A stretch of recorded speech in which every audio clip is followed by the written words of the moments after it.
Welcome to this predicted paper from onmaths. This paper represents the best guess for the upcoming exams. Please use this paper in addition to your other revision. You can complete a unique version of this paper by going to our onmaths site. onmaths is full of free content to help you prepare for your exams, such as topic-based papers, demon questions and mini mocks. If you like what we do, please consider subscribing. So a prime number is a number that is only in the 1 times table and its own times table. So 4, for example, is not a prime number because it is also in the 2 times table. 6 is in the 2 times table. 15 is in the 3 times table. 21 is also in the 3 times table. 9 is also in the 3 times table. Now 1 is a bit of a special case. The definition is that it has to be in 1 and its own times table, and technically 1 is only in one of those, so 1 is not a prime number. The smallest prime number is actually 2, but 2 is not in this list. 23 though is not in any other times table, so 23 is a prime number. So I'm going to just copy that number down again, just make it a bit bigger so we can see what we're doing. Okay, we're asked to work that out, round it to 3 significant figures. That means 3 numbers from the left hand side. So starting here, 1, 2, 3. Now the first number has to be not a 0. So if it was a decimal, we would start counting as soon as it wasn't a 0. After that 4, then we're going to put a line down. Now all the numbers are going to turn into 0 on the right hand side. So these numbers here will all turn to zeros. But before they do, we need to look at this number. Now this number is a decider number. If it is 5 or more, then it will push this number up by 1. If it's less than 5, then nothing will happen. Because it's less than 5, all the numbers to the right will turn into zeros. And with decimals, if they're zeros, we don't need to write them. So the answer would be 30.4. The key says that a circle represents 8 DVDs, but if we cut this into 4, each quarter represents 2. So we're looking to see how many DVDs were sold on Wednesday. So that would be 8 for this one, and then it's 2 per quarter. So 8 plus 2 is 10, plus 2 is 12, plus 2 is 14. So the answer is going to be 14. The first thing we need to work out is the fraction that Sarah will receive. Well, if Jane receives 9 over 10, then that just leaves how much of the numerator to match the denominator.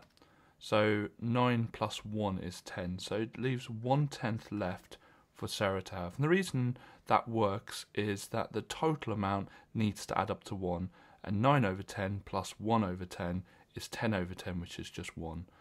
So next we need to find out what 1/10 of 60 is. So we know that we divide by the bottom and times by the top. So 60 divided by 10 is 6, and then 6 times 1 is just still 6. So our answer will be £6.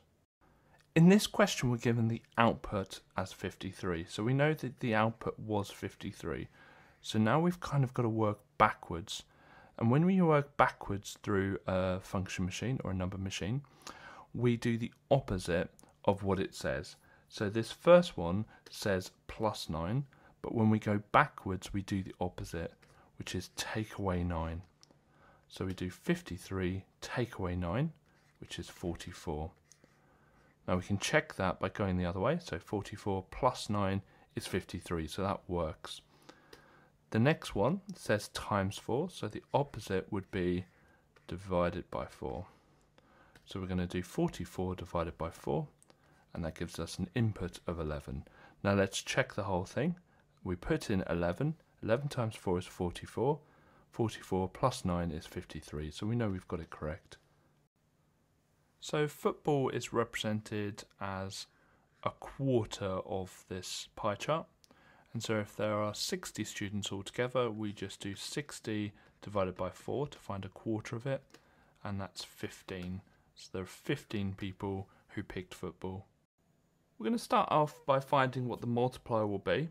So we'll start off with 100%, and it's a decrease of 32.6%, so we're going to take that away, and that will leave the percentage as 67.4%.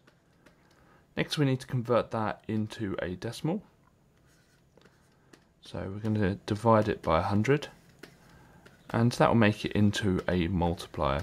And the beauty about a multiplier is all we need to do is get the amount from the question, 486, and times it by the multiplier, and it will do all the hard work for us, and it will give us the answer of 327.56. There are a number of different ways of working out this question. You can find out the amount of tissues per penny. You can work out the amount of, or the price of one tissue, or you can get all the amount of tissues into the same amount. I'm going to find out the price per one tissue. And we're going to start off with the 24. And what I'm going to do is I'm going to convert the money into pence, just to mean that we don't have as much decimal. And we're going to do 807. I'm going to divide by the 24 to find out the price of one tissue. So that is 33.625. And so I'm just going to round that to 33.63. I'm just going to round everything to 2 decimal places, which says in the question. Next one, we're going to do the 20 soft tissues. So this time I'm going to do 683 divided by 20. When I put that into the calculator, you get 34.15, so that's already 2 decimal places. And then finally we're going to do the 15 soft tissues. So we're going to do the 623 divided by 15 to find the price per tissue. It should be 41.533 blah blah blah, and rounded would be 41.53. So if you buy 15 tissues, it will cost 41 pence. 20 tissues, it will be 34 pence per tissue, but 24 tissues will be 33.63. So that's by far the cheapest. The best value is the 24 tissues box. Now, there's such thing as buying in bulk. Generally, the more you buy of something, the cheaper it is. Don't rely on that. Both in the GCSE, both in the exam, and in real life. Sometimes in real life, if you buy more of an item, actually per tissue, sometimes it becomes more expensive, especially if there's a special offer on the smaller box. I'm going to rewrite this expression by putting a times sign in, so 9 times x minus y squared. Then I'm going to substitute in the values, so x is 4, so it's going to be 9 times 4 minus, and then y is 3, so it's going to be 3 squared. So 9 times 4 is 36, 3 squared is 3 times 3, which is 9, and 36 take away 9 is going to be 27. A stem and leaf diagram is just a simple way of writing down raw data, and what it is instead of writing 86, 85, 83, instead of writing the 8 each time, we write just the 8 just once. So we put all of the tens in here and just write the units here. So it's easier to show you rather than tell you. So we're going to start off with this 80 here, and there's already an 8 there, and so we just put the units there, 0. And then when we're done, we just cross it off. So the next one, the next smallest 80 is 84. Cross it off and write the 4 in. Then we've got 86. And I think that's it for the 80s. We'll move on to the 90s. We've got 92, 95. That's it for the 90s. Then we've got the 10s next. So it'd be 10 with another 0 makes 100. And then a 3, and a 4, and an 8. And then we've got the 11s. Simple as that. Now the key is really important, because this part here could mean 8.0. So that 8 could represent units, but we need a way of showing that it represents tens. So I just do 8 line 0 equals 80. The front elevation of a shape is the view you'll get if you were standing at the front. So if you imagine you're standing here, the only side you will see is this side here. And what will it look like? Well, it will look like a complete square or rectangle. And how high will it be? Well, it will be 6 centimeters high. And how wide will it be? Well, it will be 2 centimeters wide. So what we're going to do is we're going to just draw a rectangle that is 2 centimeters wide and 1, 2, 3, 4, 5, 6 centimeters tall. There we go. And make sure that you don't add any three-dimensional aspects to it, that you don't do something like this, have some 3D stuff on it. No. Whenever you do a front elevation, it's exactly perfectly two-dimensional. So we're going to track the amount of eggs to make the amount of, or to make each amount of omelette. So 5 eggs makes 17 omelettes. And we're just going to find out how much is required, how many eggs is required to make 1 omelette. So we divide that by 17, divide both sides by 17. And so 1 omelette would be 0.294 blah blah blah eggs. Next we want to see how many for 67 omelettes. And to get to 67 from 1 times 67, so do that to the amount of eggs, and we get 19.705 blah blah blah. Now you can't get 0.705 of an egg, we always round with eggs, and we always round upwards, because if you need 19.7, 19 won't be enough, so we need to pick 20 eggs.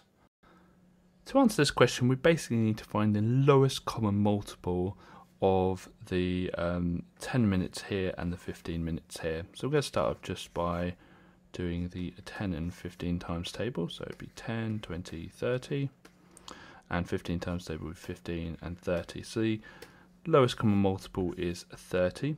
So after half an hour, these buses will sync up. They'll both leave at the same time. And all buses start service at 9 o'clock. So it will be half an hour after 9 o'clock, which will be 9:30. To answer this question, we're going to have to create a two-way table for all the information. So I'm just going to draw a quick table. So we've got maths, English, science, then a total column. And then across here we have male and female and a total column. Okay, so gonna fill in maths at the top, English, science, and then we have a total. And then we've got male, female, and then total at the bottom. So looking at the information we have, it says there are 43 students who are male. So altogether the total male is 43. 30 out of the 52 students who went to science were female. So we're just looking at science, and 30 were female, and it says there were 52 altogether. 37 students went to English, so total for English was 37. And then 17 females went to maths. So looking at maths and females, which would be there. So that's all the information we're given, apart from the 115 as well. There we go. So we start filling these in. So looking at these two, if there are 115 students altogether and 43 were male, that means 72 will be female. Looking along the bottom here, the total of English was 37, the total of science was 52, and the total altogether 115. And notice I'm not necessarily reading the question here, I'm just filling out the two-way table, but we'll read the question at this point. So it says work out the number of males who went to English. Males who went to English will be this box here, so this is our target. But you can't work that out directly, we've got to kind of go around and work out what we can. So the next thing we can do is work out this bit here. So the total females 72, the females who went to maths 17, the females who went to science 30, so that leaves 25. And then you can see here we can work this out. So the total was 37 who went to English, 25 females, and so that means there will be 12 males. So we first of all need to understand how much interest there was in the first year. So we're looking at what 41.3%, so 41.3% of 156 is. And to do that, we convert the percentage into a decimal by dividing by 100. So that'd be 0.413 times by, because of means times in maths, 156. And so when we do that, we get 64.428. So next, we need to understand what simple interest means. Now, simple interest really is simple. And the reason it's simple is it's always the same. So we've got the 156, and we've got the interest for year 1,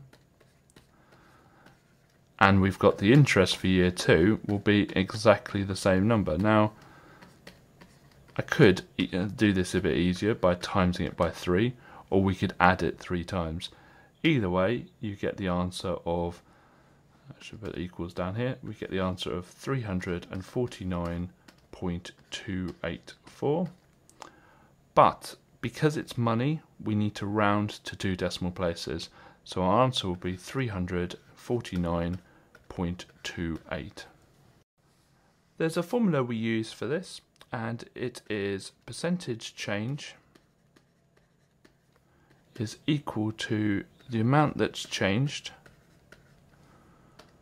over the original amount, and all of that times 100%. So how much has changed here? Well, we need to do 10,488 take away 10,254, so that would be 234. Divide it by the original, so the original was 10,488 because it's decreased from that amount, and then times by 100%. And so that's going to be 2.23%. So to draw this graph, what we're going to do is just pick 3 points for our x values. So we're going to start off with x equals minus 2 and feed that into the equation. So we've got y equals 0.5 times minus 2 take away 5. So half times 2 is just 1, and a positive times a negative is a negative. So it's going to be minus 1 take away 5, and minus 1 take away 5 is going to be minus 6. And then do our next one, which is x equals 0. And let's just finish that one off actually. We'll put it into the table, so minus 6, and we'll plot it. So minus 2 and minus 6 would be here.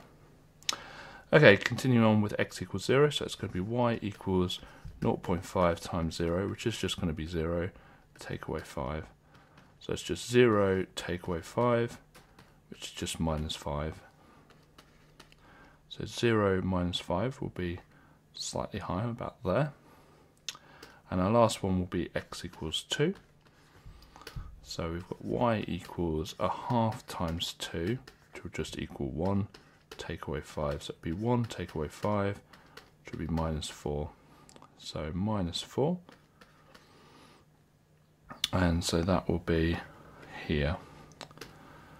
Now, don't just draw in the line that we've got. You've got to draw in the whole thing. And it will look something like that. So no gaps at all. You've got to do it for the whole graph. So I started at minus 4 on the left, ended at 4 on the right, and just lined my ruler up with the 3 points we've worked out. So the first thing we're going to do is write this as a ratio between the fractions.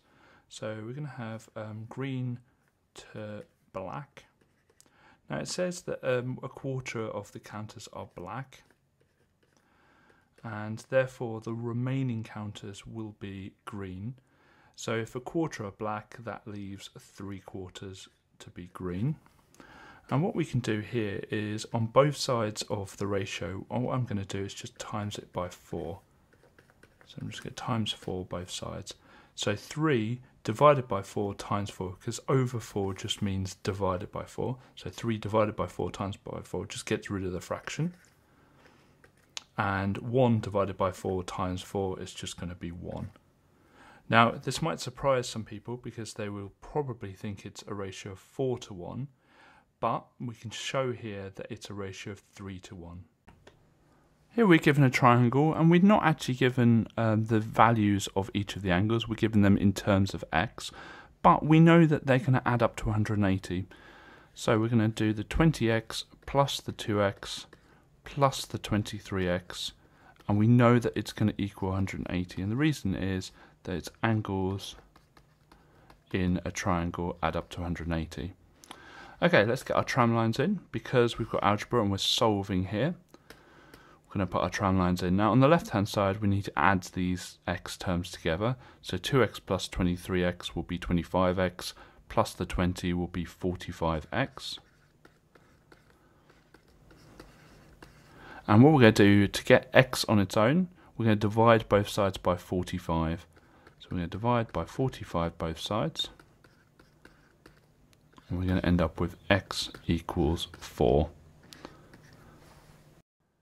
So water to orange is 3 to 2. Ooh. We've got water here and we've got orange squash here. And we're told that we've got 80 centilitres of orange. So we've got 80 here. And we're asked to find the amount of water required. So what we do is we figure out how to get from 2 to 80. Well, we're going to times by 40. And if I times that side of the ratio by 40, I've got to times the left-hand side by 40 as well. 3 times 40 is 120. So I'm going to need 120 centilitres of water. The first thing we can do is work out what the circumference of the full circle would be. Obviously we haven't got a full circle here, but what the circumference of the full circle would be had we got a full circle. So that's going to be pi times the diameter. The diameter is twice as big as the radius, and this 21 centimetres here is the radius of a full circle. So that's going to be pi times 2 lots of 21, which is going to be 42 times pi, which is going to be 131.946, blah, blah, blah. Now, we don't have a full circle here. We've got to work out what fraction of a circle we have. Well, we obviously have a quarter of a circle. So to find the arc length, which is this part here, it's like a part of a circumference, to find the length of the arc, what we're going to do is just get that circumference and we're just going to divide it by 4. So we're going to get the 131.946, blah, blah, blah, and divide it by 4. When we do that, we get 32.986, blah, blah, blah. Now, that's not what the perimeter is. Perimeter is the total distance around the circle. So we've also got to add on the 2 parts here, the 2 radii here, to get the full distance around the circle. So the perimeter is going to be the arc length plus a radius plus a radius. So that's going to be 32.986 blah blah blah plus 21 plus 21, which equals 74.986 blah blah blah. And when we round that to 2 decimal places, we get the answer of 74.99.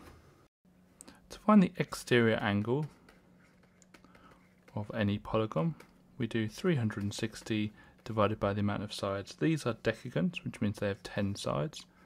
So the exterior angles will be 36 degrees. And the exterior angle is just an angle that kind of continues on. You just continue on from the side. So this one here is the exterior angle of the left-hand decagon, and this one here is the exterior angle on the right-hand decagon. So altogether, the angle A will be 36 plus 36, which will be 72. So our answer will be 72 degrees. So I'm going to start just by writing out the equation, and I can put my lines in. Okay, we're asked to make x the subject, so we're going to first of all add 10 to both sides. In fact, I'm just going to move all this over a little bit so I've got a bit more space. Okay, so we're left with m plus 10 on the left hand side, and we've got 1/7 x on the right hand side. Now to get rid of the 1/7, what I can do is just times both sides by 7. So 7 brackets m plus 10 equals x. So x therefore would equal 7 brackets m plus 10, but it says to expand your answer fully, so we're just going to expand the brackets. 7m plus 70. To find out what the value of x is, we first of all have to find out what the value of y is, and we can notice that we've got two sets of parallel lines here and here, and a line going through them. And we kind of got these F angles, which we have to call corresponding angles. So we know that 2y minus 50 is equal to 78, and we must write down the reason. So corresponding angles, and corresponding angles are equal. Now here we've got an equation, and we want to solve it. So we get our lines in. We go first of all. Add 50 to both sides. So we've got 2y equals 78 plus 50, which would be 128. And then we're going to halve both sides, or divide by 2. So we've got 64. So we know that y is 64. And so we look back at the diagram to find out how we'd work out x. Well, what we can do, there's a few different things we can do. We could work out the fact that these two here are vertically opposite. That would be absolutely fine. But actually, if we look at this part here and this part here, these are also two parallel lines, and we've got this angle here and this angle are going to be alternate. So I can write that down here. So angle ECB is equal to 78 degrees. So this will be 78 degrees. And the reason for that is alternate angles. And then finally, if we know this is 78 and we know that this is 64, because we know what y is, then we can work out what x is. So x equals 180, angles in a triangle, take away the 78 we know and the 64 we know. And the reason for that is angles in a triangle add up to 180 degrees. And just make sure you write down all the reasons as you go. And when we take away the 78 and the 64 from 180, you get 38. So x is therefore 38 degrees. So in this question we've got a right angle triangle, and we're asked for length BC, and we're given the other two lengths. It's going to be Pythagoras. And so for Pythagoras, I just label the sides A, B and C, but C must be the one opposite the right angle. And Pythagoras says that a squared plus b squared is equal to c squared. We don't know what a is squared, but we know what b is, which is 5.2, and we know c is 11. So when we do that, we get a squared plus 27.04 equals 121. And we just solve. So the first thing I'm going to do is take away the 27.04 from both sides. So we get a squared equals 93.96. There we go. And to work out what a is, we just square root both sides. So it'd be a equals 9.693 blah blah blah. Asks us to do two decimal places, so we write 9.69. I'm going to write this out just a bit bigger so we can see what's going on. And there are loads of different methods for expanding brackets. I'm going to use smile and rainbows. So smile there, rainbow there, and I always put a little notch here to remind me to times it. So we're going to do 4 times 8, which is 32, and x times x, which is x squared. Then we're going to do 4 times 3, which is 12, and x is just there. So when we expand that, we get 32x squared plus 12x. So the only way of answering this question is to work out what these are as ordinary numbers. And so 7 times 10 to the power of 7 would be 7, 1, 2, 3, 4, 5, 6, 7. And 9 times 10 to the power of 4 would be 90,000. So that would be 9, 0, 0, 0, 0.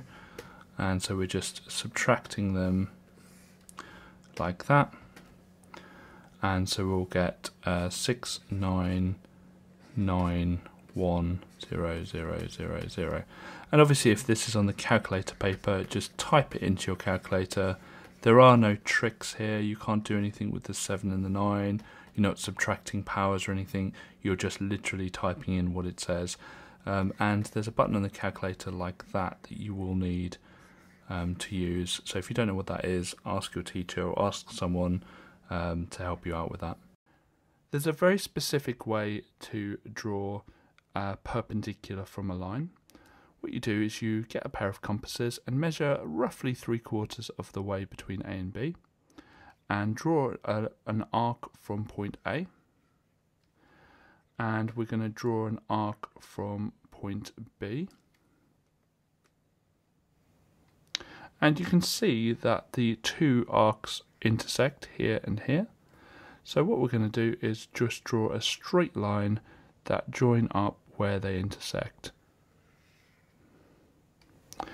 Leave your workings out, your arcs, on the page when you do this to make sure you get full marks. So when you read this question, the question's basically asking you to find the bearing of O from B. So the lifeboat is at B, so I'm going to draw a north line here. And to find a bearing, you start from the north line and you keep going clockwise. So we're going to look for this angle here. Now, this angle, which is given to us in the question, and this angle here, which I'm just going to call x, are going to be equal. So x is going to equal 135 degrees. And the reason for that is we've basically got, and I'm just going to draw or extend the north line down, because we've basically got well, we have a set of parallel lines here, and we have a set of z angles, which we know is alternate angles. So the reason for that is it's alternate angles. And always show the reasons to the examiner. Okay, and so to find out what the bearing is, so the bearing of O from B, it's just going to be 360 take away 135, and the reason for that is angles on a point. We've run out of space.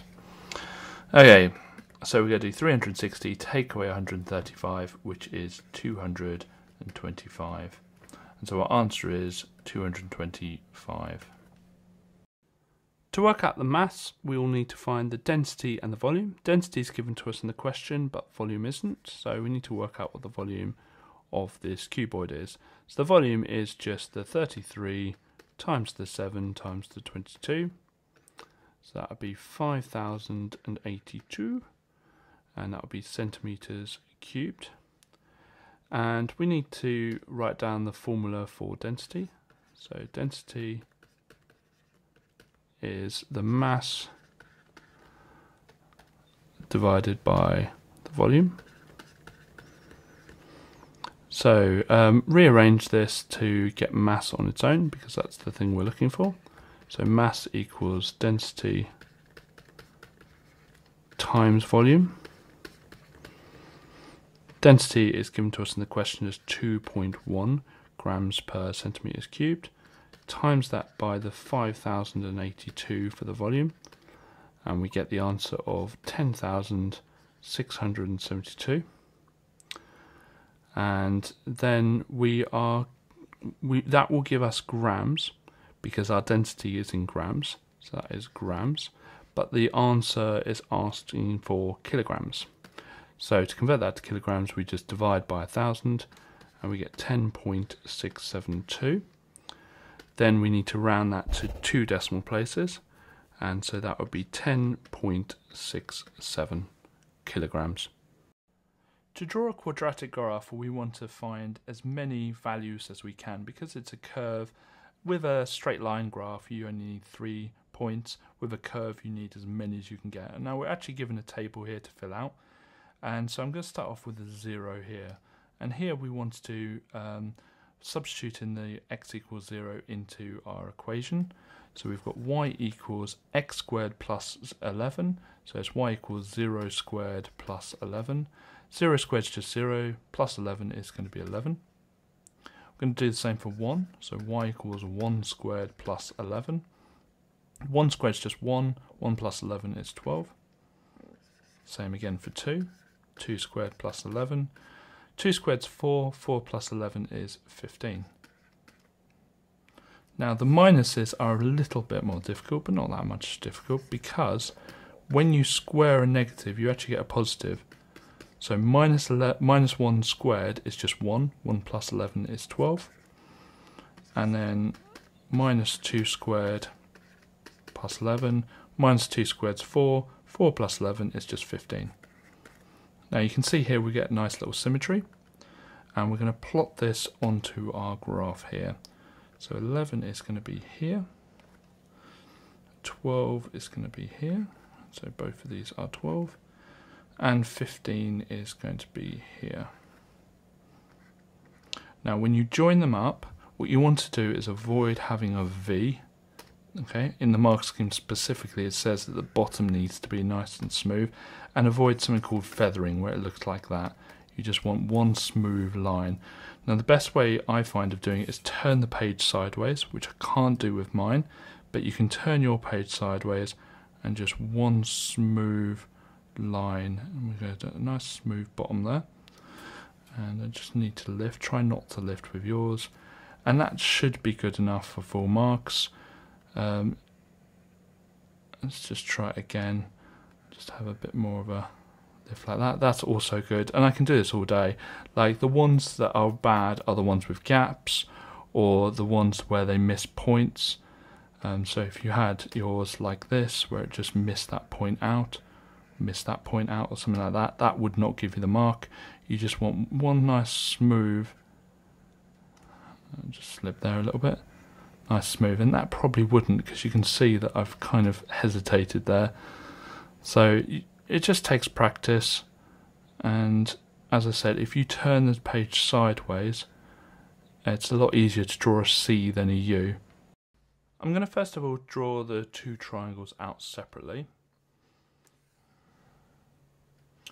and we've got A, B, C, and then A, D, E. And the first thing to notice is we have similar triangles here, and the way we know that is that we've got an F angle here, which means they're corresponding on the two parallel sides, so these two angles are the same. We've got exactly the same thing on this side, we've got F angles, so these two are corresponding, and then the top angle is shared between the two triangles. And when you've got two triangles with exactly the same angles, they are going to be similar, which means one's an enlargement of the other. I'm just going to put on the length that we've got. Now we're looking for quite a complicated one. We're looking for the length CE, which is this one here. Now I can't actually label that onto my two triangles, but what I do know is that CE is equal to AE minus AC.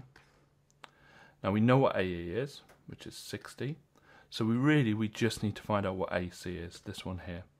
And when we find out what AC is, we can just take them away to work out what the CE is. So we need two corresponding lengths that we know both of them. So we've got the 9 and 36 here. Because these two triangles are similar, we know that we can work out what the scale factor is. And to work out the scale factor, you do big divided by small. So 36 divided by 9, and we work out that that is going to be 4.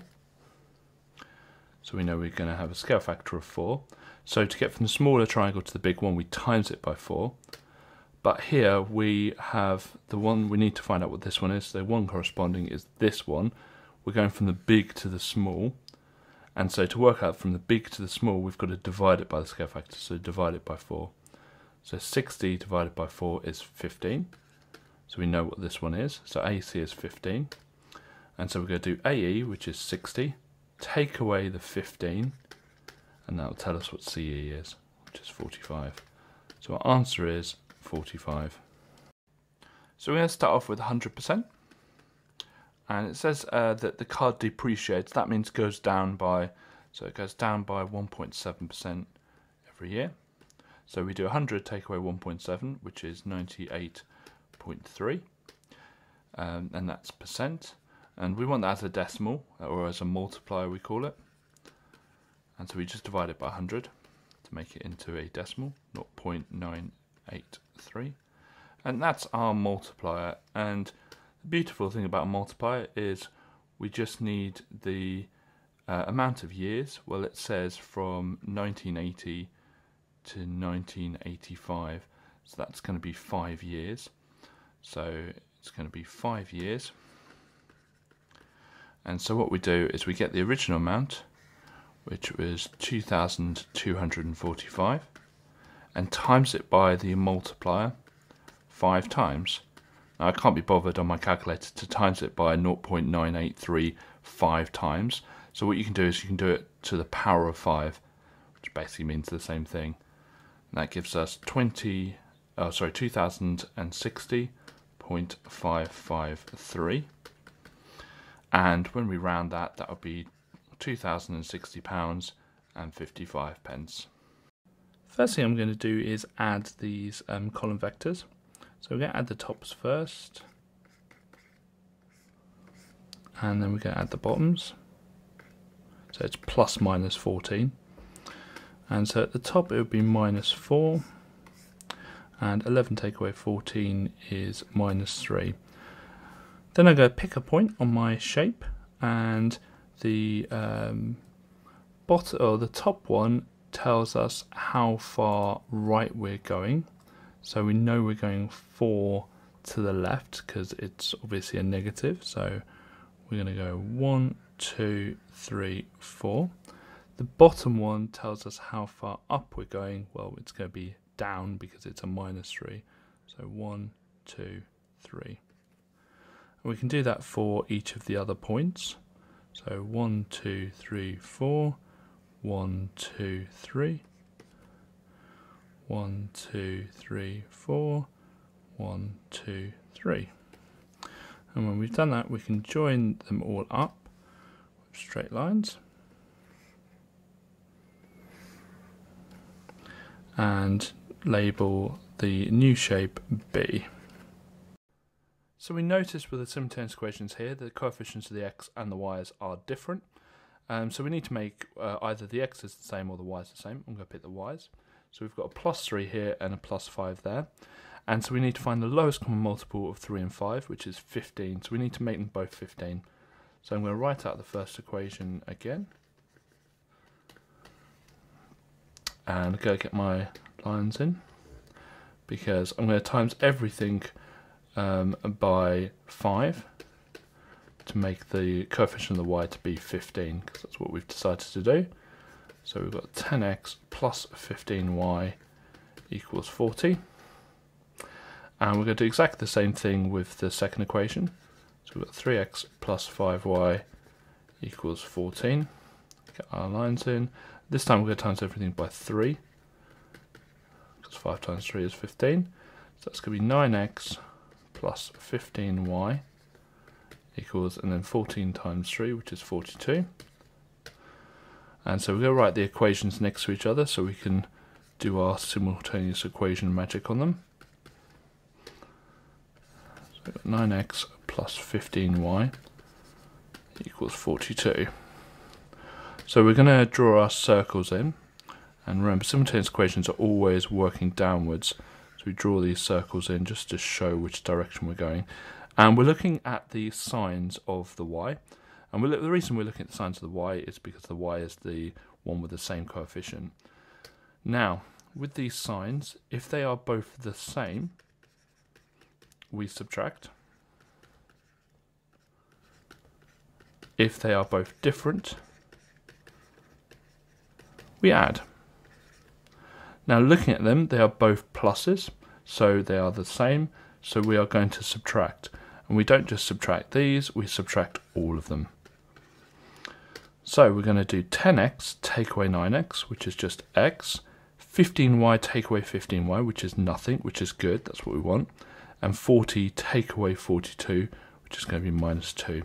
So x is equal to minus 2, but that is only one of the battles because we need to find out what y is.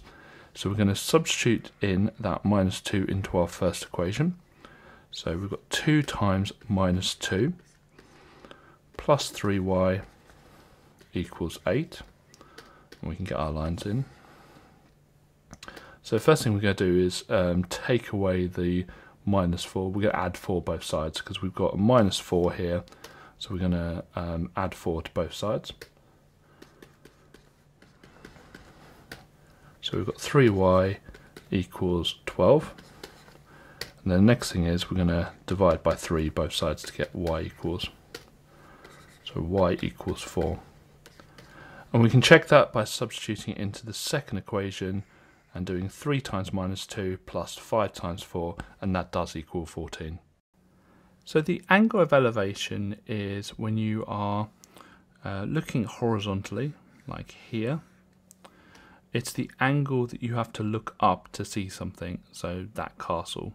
So this is the angle of elevation here, which I'm just going to call x. And we've got a right angle triangle here where we have 2 lengths and we're looking for an angle, so we're going to be using trigonometry. So we're just going to label this up. So we've got the opposite here, adjacent to here. We don't need the hypotenuse at all, so get rid of that. Let's just put our SOHCAHTOA in. So we've crossed out the hypotenuse, so it won't be sine or cos, it will be tan. So it will be tan x is equal to the opposite, which is 49 over 98. Get our lines in. And we're going to do the inverse tan of both sides. And so the inverse tan of 49 over 98 is 26.565, etc. And it says it wants the nearest whole number, so that will be 27 degrees. You can complete a unique version of this paper by going to our onmaths site. onmaths is full of free content to help you prepare for your exams, such as topic-based papers, demon questions, and mini mocks. If you like what we do, please consider subscribing.